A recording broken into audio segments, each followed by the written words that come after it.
네, 화요일입니다. 오늘도 주의 은혜가 가득한 믿음의 하루, 복된 하루 되시길 축복합니다. 잠시 기도하시고 오늘의 말씀 나누겠습니다. 하나님, 오늘도 주의 은혜가 가득한 복된 하루가 되게 도와주옵소서. 이 말씀을 듣고 말씀대로 살고자 하는 우리 성도들에게 복을 내려 주옵소서. 함께 하실 것을 믿사며 거룩하신 예수님의 이름으로 기도합니다. 아멘. 마태복음 9장 2절 말씀입니다. 오늘의 말씀은 마태복음 9장 2절, 제목은 품고 기도합시다라고 하는 제목으로 말씀 나누겠습니다. 함께 읽겠습니다. 침상에 누운 중풍병자를 사람들이 데리고 오거늘 예수께서 그들의 믿음을 보시고 중풍병자에 이르시되 작은 자의 안심하라 내 죄 사함을 받았느니라. 아멘. 모든 제품에는 사용 대상이 있고 목적이 있습니다. 휴지야 모든 것에 쓰겠지만 미용 티슈가 있고 그냥 화장실 휴지가 있을 수 있겠죠. 미용 티슈는 음식물 입을 닦다든지 화장을 할 때 지울 때라든지 이런 미용에 관련된 외모에 관련된 걸 주로 쓰게 될 것입니다. 화장실 휴지는 화장실에서 쓰는 거죠. 그러니까 그 제품에 대한 목적과 대상이라는 것이 존재합니다. 그래서 그 목적대로 쓰임 받을 때 아무래도 더 가치가 있는 것이죠. 의미 없이 쓰일 수 없고 엉뚱한 것에 쓰일 수 없을 것입니다. 그럼 예수님이 이 땅에 오신 본질적인 목적은 무엇일까요? 그러니까 예수님이 이 땅에 오신 목적과 이유를 안다면 우리가 그 뜻대로 쓰임받을 수 있겠죠. 그럼 예수님이 이 땅에 오신 목적이 무엇입니까? 바로 복음을 전하기 위해서, 또한 죄인들을 구원하시기 위해서 이 땅에 오셨다는 겁니다. 예수님, 예수라고 하는 이 뜻의 자체가 자기 백성을 그들의 죄에서 구원할 자라는 뜻이에요. 그러니까 예수님이 이 땅에 오신 그 목적 자체와 그 이름 자체가 죄에서 구원하시기 위해서 오셨다라는 겁니다. 그래서 예수님께서 이 땅에서 복음을 전파하실 때 어떤 누구나 차별하는 것이 아니라 동일하게 하나님은 역사하셨다는 겁니다. 그것이 이방인이든 환자든 또 특별히 저주받을 병이든 아무 상관없이 예수님은 그들에게 복음을 전하셨다는 겁니다. 그래서 오늘 본문, 이제 어제 8장에는 그런 차별 없는 복음의 제시를 보여주셨다면 오늘은 예수님이 이 땅에 오신 그 목적을 그대로 보여주시는 장면이 여러 등장합니다. 먼저 2절 말씀 다시 한번 보겠습니다. 침상에 누운 중풍병자를 데리고 사람들이 데리고 오거늘 예수께서 그들의 믿음을 보시고 중풍병자에게 이르시되 작은 자의 안심하라 내가 내 죄 사함을 받았느니라. 침상에 누워 있어요. 이 환자가 누워 있습니다. 그래서 친구들이 데리고 왔습니다. 근데 마가복음에 보면 사람들이 너무 많아서 가까이 갈 수 없었습니다. 그래서 지붕을 뜯어서 친구를 줄에 매달아서 예수님 곁으로 가게 만들었습니다. 이렇게 해서라도 이 중풍병자 친구를 고침을 받기 위해서 예수님 앞에 나아갔어요. 간절한 행동입니다. 중풍병자도 자신이 몸이 아픔에도 불구하고 정말 사회에서도 소외되고 여러 것에서도 소외되는데 친구들의 도움을 받아서 얼마나 감사합니까? 그렇게 간절함으로 지금 주님 앞에 나아갔습니다. 그런데 이 마음을 예수님이 아시는지 모르시는지 잘 모르겠지만 예수님은 이에게 이렇게 말했어요. 2절 말씀을 다시 한번 보면 예수님이 이 중풍병자를 고쳐주신데 이런 말씀을 하세요. 그들의 믿음을 보시고 얼마나 귀합니까? 지붕을 뚫고 이 많은 사람들을 해치고 나와서 주님 앞에 간절하게 오직 나를 고쳐주실 분이 예수님이다라고 하는 믿음으로 나아간 이런 모습이에요. 근데 중풍병자에게 이르실 때 뭐라고 말씀하세요? 작은 자야 안심하라 내 죄 사함을 받았니라. 사실 이 말을 먼저 듣고 싶은 것이 아니라 이제 너가 나았느니라는 말을 아마 중풍병자나 친구들은 듣고 싶어 했는지 모릅니다. 그러나 말씀드린 대로 예수님이 이 땅에 오신 목적은 무엇이라고요? 죄의 문제예요. 이걸 역으로 따지면 아무리 병이 고침을 받더라도 죄가 해결되지 않으면 이 사람은 어떻게 될까요? 지옥입니다. 해결되지 못하는 것이죠. 아무리 몸이 건강해도 죄가 해결되지 않으면 안 되는 겁니다. 그래서 예수님은 이 중풍병자 환자를 고치시는데 먼저 이 죄의 근본적인 문제를 해결해 주시기 원합니다. 이게 바로 방향이고 방향성이고 목적인 것입니다. 예수님은 이 영혼에 대한 관심이 있으셨던 겁니다. 그래서 이 영혼이 하나님 앞에 온전히 살기 위해서 죄의 문제를 먼저 거론하시고 이야기하신 것입니다. 그래서 너의 죄가 해결됐다라는 겁니다.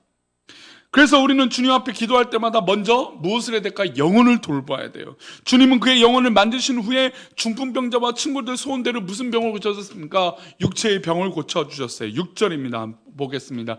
침상에 누운 2절 말씀 방금 전에 봤던 거고 6절 말씀입니다. 6절. 그러나 인자가 세상에서 죄를 사하는 권능이 있는 줄 너희로 알게 하려 하노라 하시고 중풍병자에 말씀하실 때 일어나 내 침상을 가지고 집으로 가라 하시니, 보시면 인자가 세상에서 죄를 사하는 권능이 있는 줄, 그러니까 예수님은 지금 이 죄를 사하시는 장면이 예수님에게 가장 중요한 목적인 것을 우리들에게 알려주신 것입니다. 그리고 나서 일어나 걸어라. 그러고서 즉 이 중풍병자의 병을 고쳐주신 것입니다. 육체의 문제가 해결됐습니다. 죄의 문제가 해결됐습니다. 주님이 일하시는 순서는 영혼을 먼저 만드시는 거예요. 그래서 우리는 주님 앞에 영혼이 먼저 치료가 되어져야 돼요.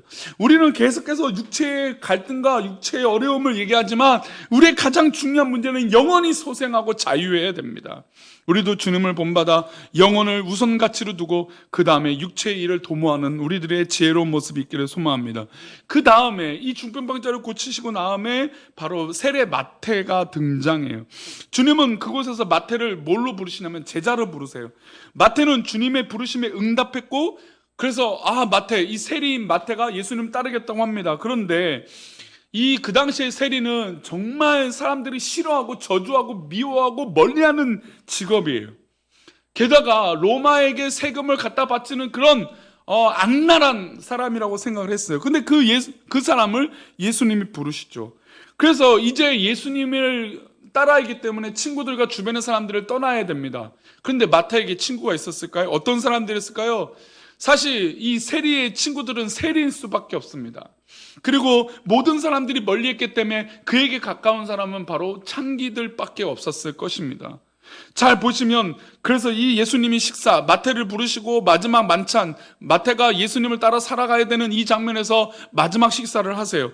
10절입니다. 마태의 마지막 식사죠. 친구들과 읽어보면 예수께서 마태의 집에서 앉아 음식을 잡수실 때 많은 세리와 죄인들이 와서 예수와 그의 제자들과 함께 있었더니, 세리와 죄인들이에요. 이 죄인들이 누구입니까? 그 당시 마태와 세리인 이 직업과 가까이 있는 사람, 즉 창기들과 세리들밖에 없는 겁니다. 그러니까 많은 사람들이 볼 때 저 저주받을 죄인들의 집단이라고 생각했을 것입니다. 겉모습만 보면 더럽고 추악한 집단이라고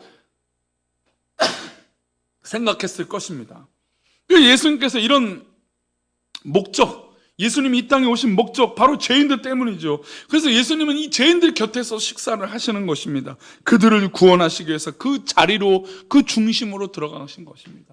성도님들, 우리가 구원받은 이 우리의 모습 가운데도 우리를 돌이켜보면 나 같은 죄인을 사랑하셔서 우리 주님이 십자가에 달려 돌아가신 것입니다. 이게 얼마나 놀랍습니까? 11절 말씀입니다. 이래서 이렇게 말씀하세요. 바리새인들이 보고 그의 제자들에게 이르시되 어찌하여 너희 선생은 세리와 죄인들과 함께 잡수냐간, 바리새인들이 볼 땐 저 죄인들하고 어떻게 가까이 하냐, 저게 진짜 선생님이냐라고 말하고 있는 것입니다. 아니, 저 상종도 못할 인간들하고 어떻게 저렇게 있을 수 있느냐. 그러나 이렇게 말하는 바리새인들도 창기들도 세리도 다 하나님 앞에 죄인입니다. 주님의 은총을 받아야 할 죄인들이 스스로 의인이라고 착각하니 얼마나 큰 교만입니까? 예수님께서 이들에게 말을 들으시고 이렇게 말씀하세요. 12절 말씀입니다. 예수께서 들으시고 이르시되 건강한 자에게는 의사가 쓸데없고 병든 자에게라 쓸데있느니라. 예수님 자신을 지금 의사라고 얘기하시면서 의사에게는 병든 사람, 병들었다라고 나온 사람에게 의사가 필요한 겁니다. 근데 안 나가면 어떻게 돼요?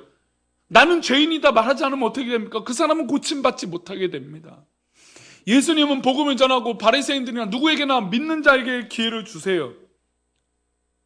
그런데 그 병든 사람이 주님 앞에 그것을 인정하지 않는다면 주님의 이 귀한 기회를 받을 수 없는 것입니다. 예수님은 자신이 복음을 전하는 대상을 한 번 더 명확하게 하세요. 바로 죄인입니다. 그러니 우리 성도님들, 우리가 기도할 때 우리가 영혼을 품고 기도했으면 좋겠어요.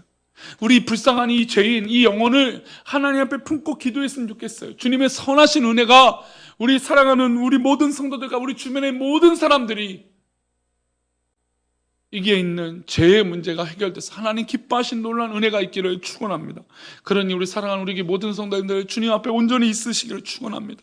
하나님 기뻐하시는 놀라운 은혜가 우리 성도들 가운데 있어서 하나님 기뻐하시는 역사들이 정말 차고 넘치시기를 축원합니다. 오늘도 주님이 이 땅에 오신 목적, 바로 죄인을 부르셨다, 영혼을 찾으시는, 영혼을 만드시는 그 주님의 마음을 깨달아 우리도 품고 기도하는 믿음의 모습이 있기를 축원합니다. 기도하겠습니다. 하나님, 우리의 관심이 과연 어디 있습니까? 우리의 목적이 과연 어디 있습니까? 나를 부르시고 나를 사랑하시는 주님, 그 주님의 품을 믿고 나아가는 믿음의 모습 되게 도와주옵소서. 우리를 지키시고 인도하여 주셔서 하나님 기뻐하시는 일들이 우리 가운데 있게 하여 주옵소서. 그렇게 인도하시고 고쳐주시고 우리의 영혼을 만져주실 것을 믿사오며 거룩하신 예수 그리스도 이름으로 기도 올렵나이다. 아멘.